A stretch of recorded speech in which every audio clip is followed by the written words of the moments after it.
Hello my dear student. तो कैसे हैं आप लोग? उम्मीद करता हूँ अच्छे से होंगे। आज हम अप्लाइड मैकेनिक्स में, जैसा कि मैंने लास्ट वीडियो में आपसे बताया था कि जो लास्ट टॉपिक हमने किया था कि प्रिंसिपल ऑफ रिजॉल्व पार्ट, उसका जो बेसिक कंसेप्ट था वो मैंने बता दिया था। और लास्ट वीडियो में मैंने ये आपको बताया था कि उसका जो एक स्पेशल केस है कि अगर सारे ही फोर्स इक्विलिब्रियम कंडीशन में होंगे तो क्या होगा। ठीक है, तो वो भी हम डिस्कस करेंगे और उस पर बेस्ड एक न्यूमेरिकल भी सॉल्व करेंगे। तो शुरू करते हैं आज का वीडियो। मेरा नाम है मोहम्मद सद्दाम और मैं आप सभी का अपने YouTube चैनल द मैक मस्ती पर स्वागत करता हूं। तो वीडियो को शुरू से एंड तक देखेंगे जिससे कि आपको ये कंसेप्ट क्लियर हो जाए थ्रू न्यूमेरिकल। ठीक है, तो शुरू करते हैं। केस क्या था हमारा? केस क्या, वो एक नोट है, नोट आप नोट कर लेंगे। ठीक है, नोट को आप नोट ही करेंगे। ठीक है, when all the forces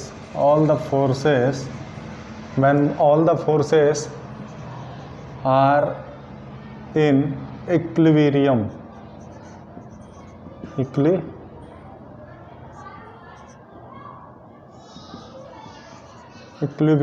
ठीक है। अगर ये इक्विलिब्रियम का मतलब होता है साम्य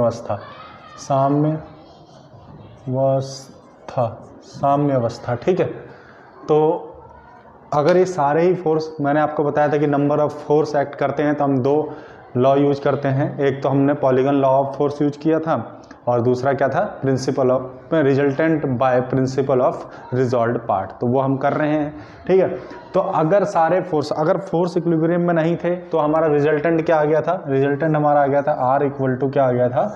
R इक्वल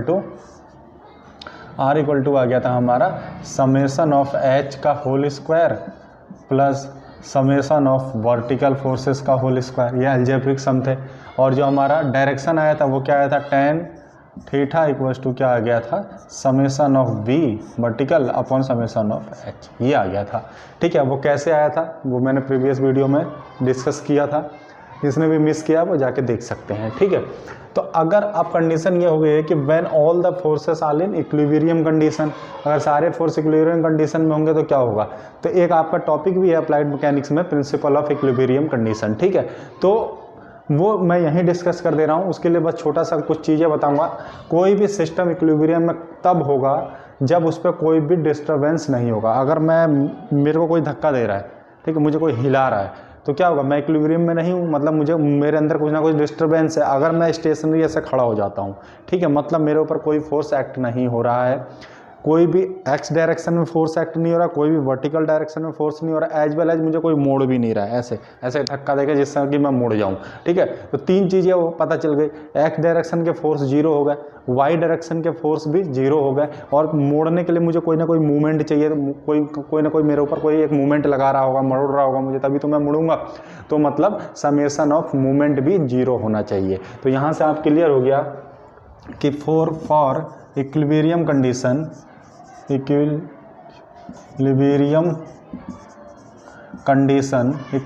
के लिए क्या कंडीशन है कि जो समेशन ऑफ एफ एक्स होगा वो जीरो होगा। समेशन मतलब algebraic sum of all the forces which are acting in X direction. ठीक है, मतलब जितने भी फोर्स जो कि एक्सिस पर लग रहे हैं, अक्ष पर लग रहे हैं, उनका जो एल्जेब्रिक सम होगा, जो उसका बीजगणितीय योग होगा, वो क्या होगा? जीरो होना चाहिए। किसके लिए? इक्विलिब्रियम कंडीशन के लिए। समेशन ऑफ एफ वाई मतलब वर्टिकल डायरेक्शन में, मतलब ये हमारा कोई कोऑर्डिनेट है, ये है, तो इस डायरेक्शन में क्या हो जाएगा? ये एक्स है तो ये वाई है, तो वाई है ये। ठीक है, तो एक्स डायरेक्शन के सारे फोर्स जीरो होने चाहिए। वाई डायरेक्शन में सारे फोर्स या तो वो निगेटिव में या तो वो पॉजिटिव में, तो ये भी जीरो होना चाहिए। ठीक है, इस पर कोई मूवमेंट नहीं लगना चाहिए, तो समेशन ऑफ एम भी जीरो होना चाहिए। किसके लिए? कोई भी बॉडी अगर इक्विलिब्रियम कंडीशन में है तो। ठीक है, तो ये आपको याद भी होना चाहिए। कई बार एक नंबर में लिखने को भी आता है और कॉम्पिटिटिव एग्जाम में तो कई बार पूछा जाता है द कंडीशन ऑफ इक्विलिब्रियम, और उसमें से 4 ऑप्शन में एक ऑप्शन ये दिया होता है summation of X equals to zero, summation of Y equals to zero and summation of M movement equals to zero होना चाहिए। मतलब सारे का बीजगणितीय योग शून्य होना चाहिए, तभी वो बॉडी इक्विलिब्रियम कंडीशन में होगी। यहाँ तक बात समझ में आ गई। अब हम चलते हैं इस पे कि when all the forces are equilibrium. मैंने कल आपको एक डायग्राम ऐसे कुछ बनाया था, ठीक है, बहुत सारे ऐसे फोर्स लगे हुए थे, ऐसे बहुत सारे फोर्स, एक है ये, ठीक है, P1 P2 P3 and P4। ऐसे बहुत सारे फोर्स लगा, मैं मान लेता हूँ कि ये सारे फोर्स इक्विलिब्रियम कंडीशन पे है। अगर हम इसका रिजॉल्व करते हैं तो एक समेशन ऑफ x 0 आता है, समेशन ऑफ y 0 आता है, और इसमें कोई मूवमेंट तो लग नहीं रहा है, कोई मरोड़ उड़ोड़ तो लग नहीं रहा है या किसी भी डायरेक्शन में, तो ये तो ऑलरेडी 0 ही होगा। तो ये इस कंडीशन में अगर ऐसा है तब क्या होगा, देखिए कंडीशन ये कहता है कि अगर इक्विलिब्रियम होगा तो fx 0 होना चाहिए, fy 0 होना चाहिए और m 0 होना चाहिए, ठीक है। तो यहाँ से ये पता चल गया जब ये 0 है, ये 0 है, तो रिजल्टेंट भी 0 होगा। तो यहाँ पे लिखेंगे फॉर इक्विलिब्रियम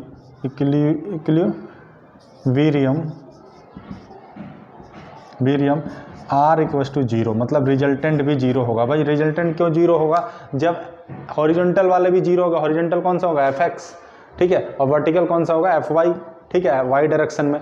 तो ये जब 0 होंगे, ये 0 हो गया तो ये रिजल्टेंट भी 0 होगा।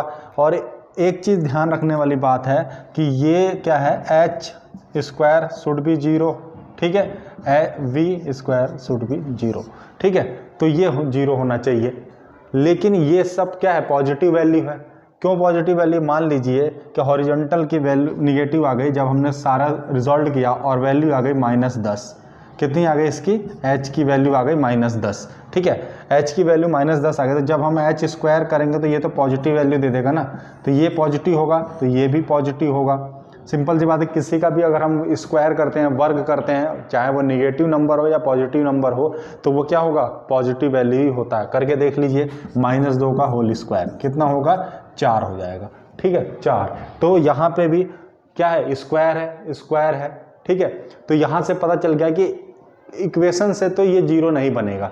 क्यों नहीं बनेगा भाई, वो अगर माइनस का भी हो, मतलब ये समझ में आ गई कि h square plus v square never भी 0। अगर हम इसको 0 करें, जोड़ेंगे तो कभी भी 0 नहीं होगा। तो इसके लिए क्या होना चाहिए कि ये रिजल्टेंट 0 हो जाए, क्योंकि मैंने अभी आपको बताया है कि जो इक्विलिब्रियम कंडीशन में क्या होगा, रिजल्टेंट 0 होना चाहिए, क्योंकि सारे फोर्स 0 हैं तो रिजल्टेंट भी 0 होना चाहिए। लेकिन इस वाले इक्वेशन से तो यहाँ 0 बन ही नहीं रहा है। क्यों नहीं बन रहा है, कि ये होल स्क्वायर है, ये भी होल स्क्वायर है, ठीक है। तो जब ये दोनों ही होल स्क्वायर हैं तो कोई भी नंबर का होल स्क्वायर, अगर दो नंबरों का होल स्क्वायर आपस में जोड़ते हैं तो वो कभी भी 0 नहीं होंगे, क्योंकि स्क्वायर उसको हमेशा पॉजिटिव बना देता है।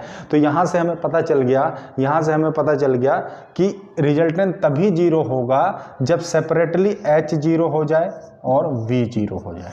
सेपरेटली मतलब सारे फोर्स, हॉरिजॉन्टल वाले फोर्स क्या हो जाए, 0 हो जाए, और वर्टिकल वाला का समेशन भी 0 हो जाए, तभी जाके ये 0 हो सकता है। क्योंकि 0 का स्क्वायर प्लस 0 का स्क्वायर का अंडरवुड का वैल्यू 0 ही होगा, ठीक है, का वैल्यू 0 ही होगा। तो यहाँ से एक चीज़ सिद्ध हो जाती है कि अगर नंबर ऑफ फोर्स एक पॉइंट पर एक्ट कर रहे हैं और वो इक्विलिब्रियम कंडीशन में है, अब वो इक्विलिब्रियम कंडीशन में है, तो रिजल्टेंट तभी 0 होगा जब सेपरेटली हॉरिजॉन्टल फोर्स 0 होना चाहिए और सेपरेटली अलग से वर्टिकल फोर्स भी 0 होना चाहिए, ठीक है। एक बार और सुन लेंगे, यहाँ से क्या निष्कर्ष निकल जाता है, यहाँ से ये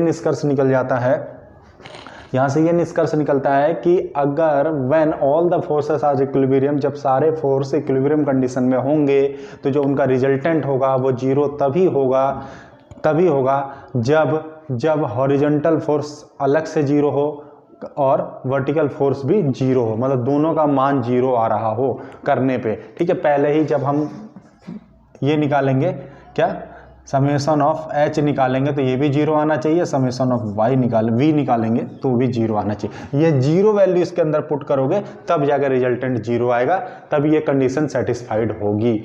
और ये कभी नहीं हो सकता कि h square plus v square 0 होगा, कभी नहीं होगा। किसी भी दो नंबर का वर्ग का समय अगर हम योग करते हैं तो वो कभी भी 0 नहीं आएगा, ठीक है। वो मैंने सिद्ध करके यहाँ से दिखा दिया आपको। तो क्या होना चाहिए, सेपरेटली हॉरिजॉन्टल फोर्स 0 होना चाहिए, वर्टिकल फोर्स 0 होना चाहिए, ठीक है। और वो केस कह भी रहा है कि इक्विलिब्रियम में होगा तो ऑब्वियसली होगा 0, ठीक है। तो ये 0 का स्क्वायर प्लस 0 का स्क्वायर बराबर r0 आ जाएगा, ठीक है। तो यहाँ से बात समझ में आ गई कि अगर कोई भी फोर्स, नंबर ऑफ फोर्स अगर एक पार्टिकल पे एक्ट कर रहे हैं और सारे इक्विलिब्रियम कंडीशन में हैं, तो उनका जो वर्टिकल कंपोनेंट होगा वो भी 0 होगा और जो हॉरिजॉन्टल कंपोनेंट होगा वो भी 0 होगा। कब होगा, जब वो परपेंडिकुलर में लगे होंगे, ठीक है। परपेंडिकुलर मतलब ये जो एक्सिस है आपस में क्या है, परपेंडिकुलर है, बस वो स्टेटमेंट लिख दिया है वहाँ पे। तो उम्मीद करता हूँ ये चीज़ समझ में आई होगी, ठीक है। अब हम चलेंगे थोड़ा सा इसके न्यूमेरिकल पे, इसको मैं मिटा देता हूँ। अब ये इक्विलिब्रियम वाली कंडीशन बहुत इंपॉर्टेंट है कि इसको मैं आगे डिस्कस नहीं करूँगा, तो आप नोट कर लेंगे कि किसी भी बॉडी के लिए इक्विलिब्रियम में होने के लिए ये कंडीशन सेटिस्फाइड होनी चाहिए। क्या कंडीशन है कि summation of F X equal to 0 होना चाहिए, summation of F Y equal to 0, summation of movement equal to 0 होना चाहिए। ठीक है, तो नोट कर लिया होगा आपने। अब मैं चलता हूँ न्यूमेरिकल पे, एक न्यूमेरिकल करवाता हूँ, ठीक है, जिससे कि वीडियो लंबी भी ना होगी और हमारा काम हो जाएगा।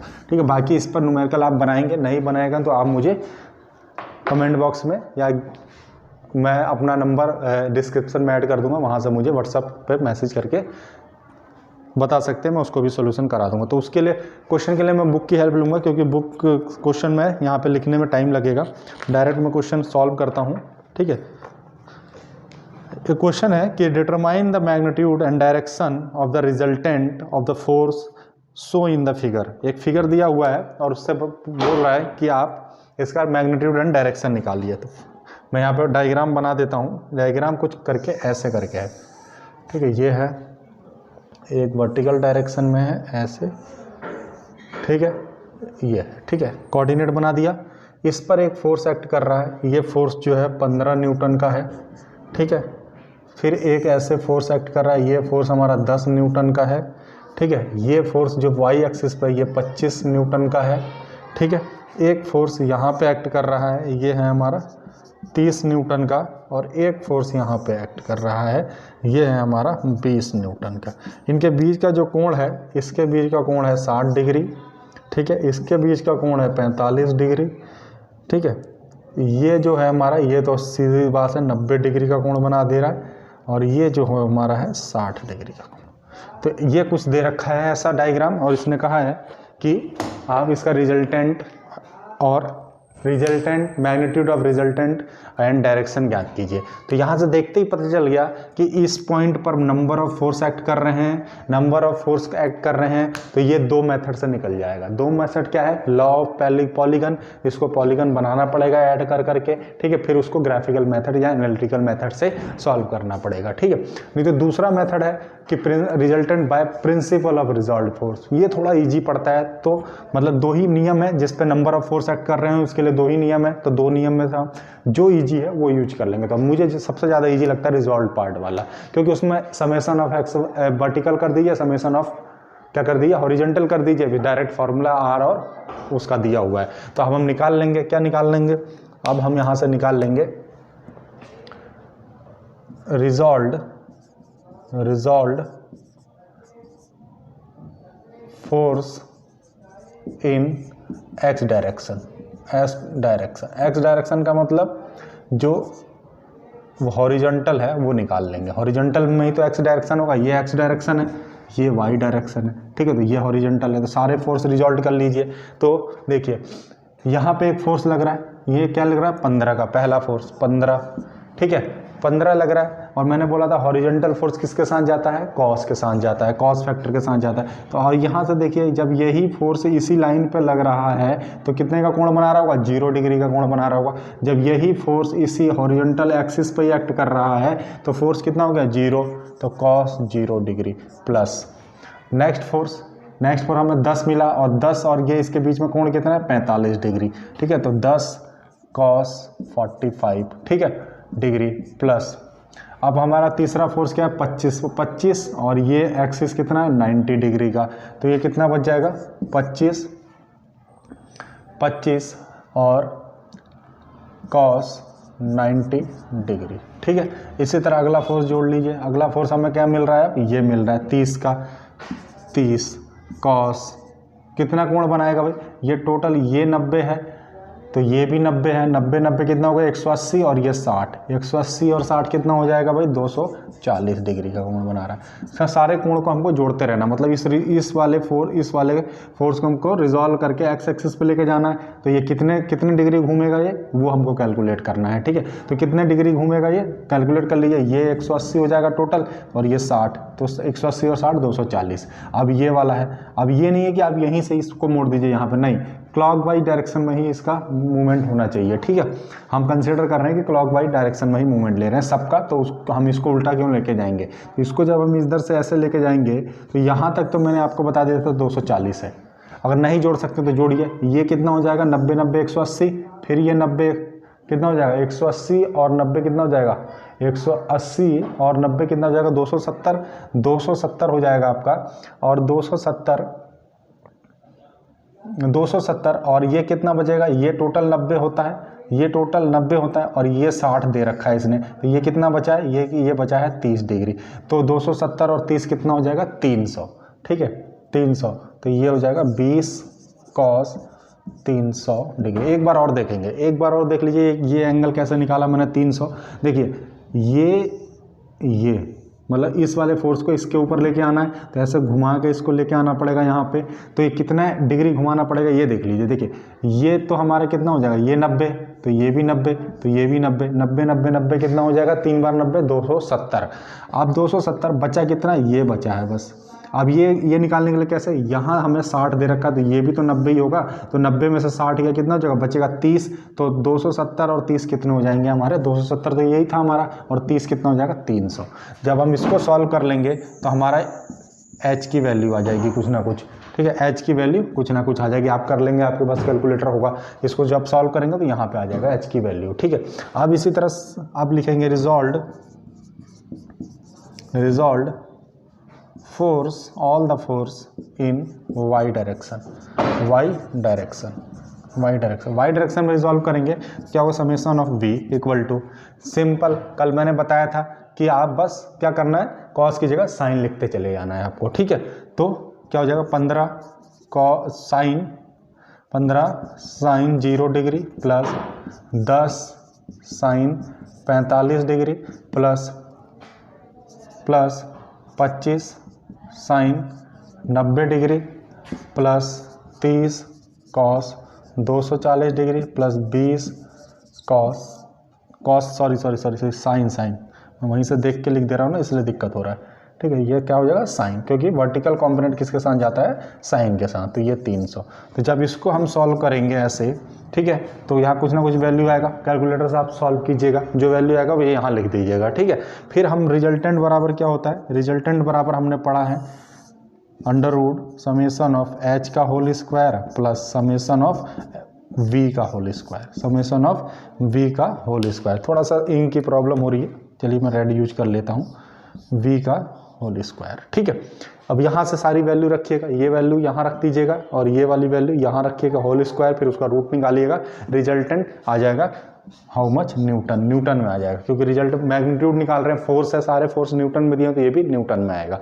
सेम अब इस तरह क्या निकालोगे आप, डायरेक्शन निकालोगे। डायरेक्शन के लिए क्या हो जाएगा, डायरेक्शन क्या होता है भाई, tan theta equals to summation of vertical force summation of horizontal force.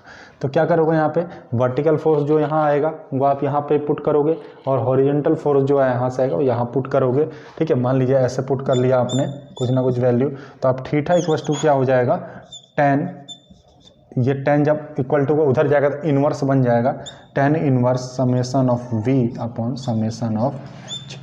तो यहाँ से आप निकाल सकते हैं सारी वैल्यू, मैंने यहाँ पे करके दे दिया है आपको, ये सिंपल न्यूमेरिकल होते हैं, ठीक है। तो आप इसको ऐसे सॉल्व कर सकते हैं। तो उम्मीद करता हूँ आपको समझ में आया होगा, ठीक है, इक्विलिब्रियम वाला भी कंडीशन समझ में आया होगा। अब आपके इस यूनिट में 2 टॉपिक रह गए हैं, एक फ्री बॉडी डायग्राम और एक साइन लॉ, या फिर हम उसे बोलेंगे लामीज थ्योरम, ठीक है। लामीज थ्योरम बहुत इंपॉर्टेंट है, हर बार पेपर में आता है 5 नंबर में लिखने को, तो उस पर भी डिस्कस करेंगे हम, ठीक है। तो आज के वीडियो में मैं यहीं विराम दूंगा और उम्मीद करता हूँ आपको लेक्चर पसंद आया होगा। पसंद आया तो लाइक ठोक देंगे और शेयर कर दें वीडियो को, और जिसने भी चैनल को सब्सक्राइब नहीं किया है उस चैनल को सब्सक्राइब कर लेंगे और बेल आइकन भी दबा लेंगे, जिससे कि आने वाली वीडियो की नोटिफिकेशन आप तक जल्द से जल्द पहुँच जाए। तो अब मुझे आज्ञा दीजिए, धन्यवाद।